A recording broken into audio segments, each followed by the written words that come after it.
Welcome back to MMA Al Dente.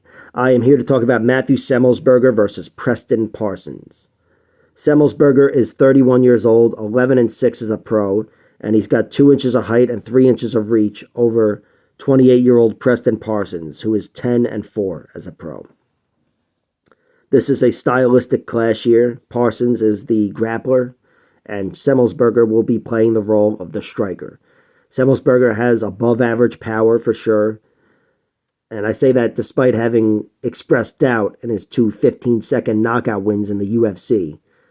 Jason Witt had an awful chin. Martin Sano also had an awful chin and didn't belong in the UFC anyway. But despite that, Semelsberger, anytime I've seen him in victory or defeat, he's knocking the shit out of his opponents. So he's certainly got the power, and it's got my respect. He does have 6 TKOs in his 11 wins, 1 submission, and 4 by decision. His 6 losses, he's got 2 by TKO, 1 by submission, and 3 by decision. And look, the 3 losses by finish, I've only seen 1 of them in its entirety, the last one to Uros Medic. And I have seen him get finished by Jerome Featherstone, which is the other TKO loss. But I feel like in general, it's worth pointing out that all 3 finish losses occurred in round 3. And that's no coincidence in my opinion. I think Matthew Semelsberger, if he is to get finished, it's not going to be his chin failing him in 20 seconds like Jason Witt or something. It's going to be him having some of the fight beaten out of him, having his energy and cardio taxed, and then being put away in round 3 down the stretch. And in both TKO losses that I have seen, of course, Uros Medic and Jerome Featherstone, he wasn't knocked unconscious. He was knocked against the cage with a spinning back fist from Uros Medic and a couple of hooks from Jerome Featherstone, and just wasn't going to be getting up. But I think he was too tired and hurt. Wasn't unconscious, though. The Darren Costa fight, that's the guy that beat him by submission in round 3. That, especially considering the matchup with Preston Parsons, that's the one fight I wish I was able to see. It was a Darce choke in round 3, but again, wasn't able to see that. And look, I have seen Matthew Semelsberger look good down the stretch in competitive fights as well at the UFC level. He beat Jake Matthews, that's his best victory, and looked dominant in that fight, looked good down the stretch. Beat AJ Fletcher in a competitive fight where he needed to win round 3 to secure the victory. And even in defeat, Alex Morono was beating him to the punch for the first 10 minutes, and then Semelsberger roughed him up in round 3 and looked very good despite losing the decision.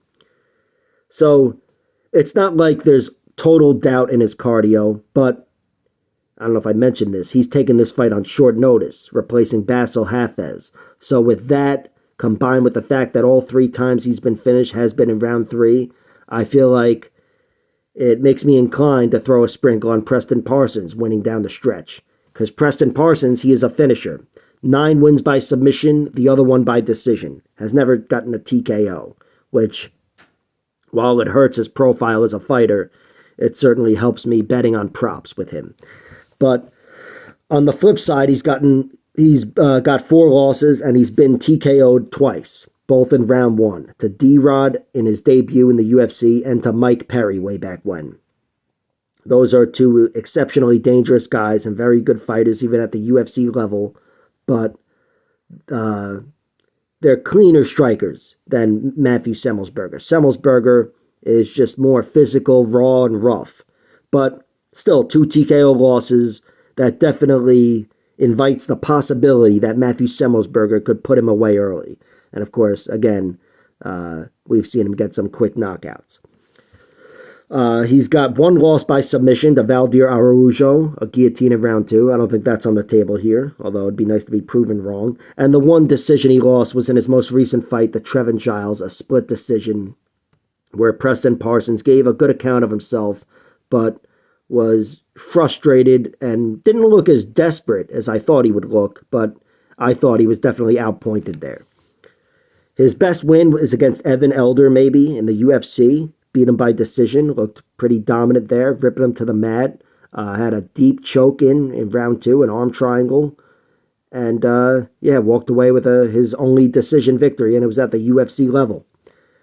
His best win outside the UFC is over Ignacio Bahamondes. He armbarred him in round 1, and that one's on Fight Pass. So he's already beaten some good fighters, proven to be dangerous enough and gritty enough where if you don't knock him out early, he's going to give a good fight for all 3 rounds. I think this fight has it broken down where you can comfortably bet on props. Matthew Semelsberger knockout early or Preston Parsons submission late. I think Preston Parsons, I would be inclined to say that he would get a finish because if he is winning the fight, he's got 9 submissions. And again, Semelsberger has fallen apart 3 times in round 3, and he's taken this fight on short notice. So with all that combined, if Preston Parsons was to win, I think it's more than worth it to throw a few sprinkles on some long odds, like round 3 submission. So that's how I see the fight going down. If I was to give you a prediction, I guess I'd side with Semelsberger because, of course, the knockout's always there, and I could see him scratching and clawing to win a decision. But in general, I think if he doesn't get the knockout, he is not favored to win this fight. I think that goes away with the first round knockout. It's not to say it can't be done. It's just to say Preston Parsons in fighting shape. He is a guy that has a distinct advantage on the ground. And I think Preston Parsons, I think Semelsberger is takedownable. I've only seen 2 guys really rip him down a few times, A.J. Fletcher and Jeremiah Wells. But Preston Parsons, that's plan A for him.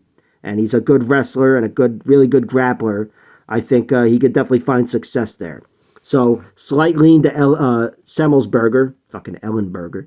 But I'm not even going to bet on him at minus 130. I'm just instead trusting their profiles as fighters and throwing a few sprinkles. One on Semelsberger to win by knockout, or maybe a few to win by knockout, and Preston Parsons to win down the stretch, and likely via submission.